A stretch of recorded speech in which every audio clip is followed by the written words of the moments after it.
ಈಸಿಯಾಗಿ ಪಾಸ್ತಾ ಮಾಡೋದು ಹೇಗೆ ಅಂತ ಹೇಳ್ಕೊಡ್ತಾ ಇದ್ದೀನಿ. ಅದಕ್ಕೆ ಈರುಳ್ಳಿ, ಹಸಿಮೆಣಸು, ಕರಿಬೇವಿನ ಸೊಪ್ಪೆಲ್ಲ ಹೆಚ್ಚಿಟ್ಕೊಳ್ಳಿ. ಒಂದು ಬಾಣಲೆಯಲ್ಲಿ ಎಣ್ಣೆ ಹಾಕಿ, ಎಣ್ಣೆ ಬಿಸಿ ಆದಮೇಲೆ ಅದಕ್ಕೆ ಚಟಪಟ ಅಂತ ಹೇಳಿದ್ರೆ ಕರಿಬೇವಿನ ಸೊಪ್ಪು ಹಾಕಬೇಕು. ಆಮೇಲೆ ಹಸಿಮೆಣಸು ಹಾಕಿ ಚೆನ್ನಾಗಿ ಫ್ರೈ ಮಾಡಿ, ಈರುಳ್ಳಿನ ಜೊತೆಗೆ ಹಾಕಿ ಚೆನ್ನಾಗಿ ಫ್ರೈ ಆಗಬೇಕು. ಹಾಗೆ ನನ್ನ ಚಾನಲ್ನ ಸಬ್ಸ್ಕ್ರೈಬ್ ಮಾಡಿ, ಲೈಕ್ ಮಾಡಿ, ಶೇರ್ ಮಾಡಿ. ಹಾಗೆ ನನ್ನ ಪಾತ್ರೆಯಲ್ಲಿ ನೀರು ಕುದಿಯೋಕ್ಕೆ ಇಡಬೇಕು. 1 ಸ್ಪೂನ್ ಎಣ್ಣೆ ಹಾಕ್ಬಿಟ್ಟು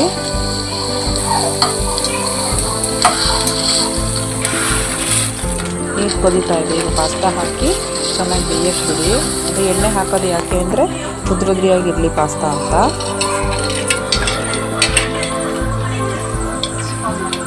ಈರುಳ್ಳಿ ಫ್ರೈ ಆಗಿದೆ. ಇದಕ್ಕೆ ಶುಂಠಿ ಬೆಳ್ಳುಳ್ಳಿ ಪೇಸ್ಟ್ ಹಾಕಿ ಒಂದೂವರೆ ಸ್ಪೂನಷ್ಟು ಶುಂಠಿ ಬೆಳ್ಳುಳ್ಳಿ ಪೇಸ್ಟ್ ಹಾಕಬೇಕು. ಹಾಕಿ ಅದೊಂದು 2 ಸೆಕೆಂಡ್ ಫ್ರೈ ಮಾಡಬೇಕು. ಸ್ವಲ್ಪ ಗೋಲ್ಡನ್ ಕಲರ್ ಚೇಂಜ್ ಆಗುತ್ತೆ ಕಲರು.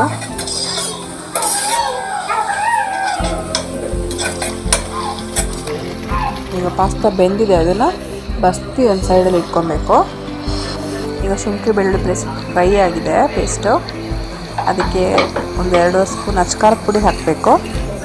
ಹಾಗೆ 1 ಸ್ಪೂನ್ ಗರಂ ಮಸಾಲ, 1ರಿಂದ 1.5 ಸ್ಪೂನ್ ಗರಂ ಮಸಾಲ. ಆಮೇಲೆ ಮ್ಯಾಜಿಕ್ ಮಸಾಲ ಅಂತ ಸಿಗುತ್ತೆ ಪ್ರಾವಿಷನ್ ಸ್ಟೋರಲ್ಲಿ, ಅದು 1-2 ಪ್ಯಾಕೆಟ್ ಹಾಕಬೇಕು.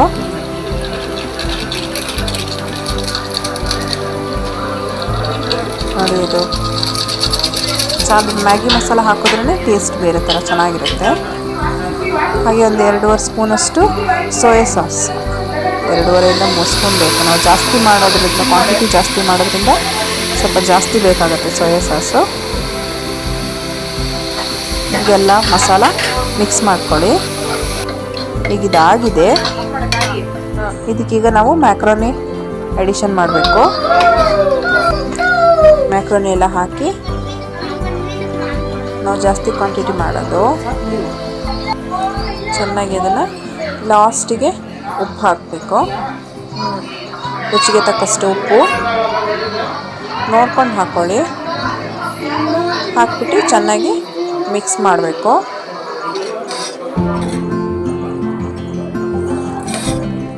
ಲಾಸ್ಟಿಗೆ ಗಾರ್ನಿಷಿಂಗ್ ಕೊತ್ತಂಬರಿ ಸೊಪ್ಪು ಉದುರಿಸ್ಬೇಕು. ಈಗ ರುಚಿಯಾದ ಪಾಸ್ತಾ ಈಗ ರೆಡಿಯಾಗಿದೆ.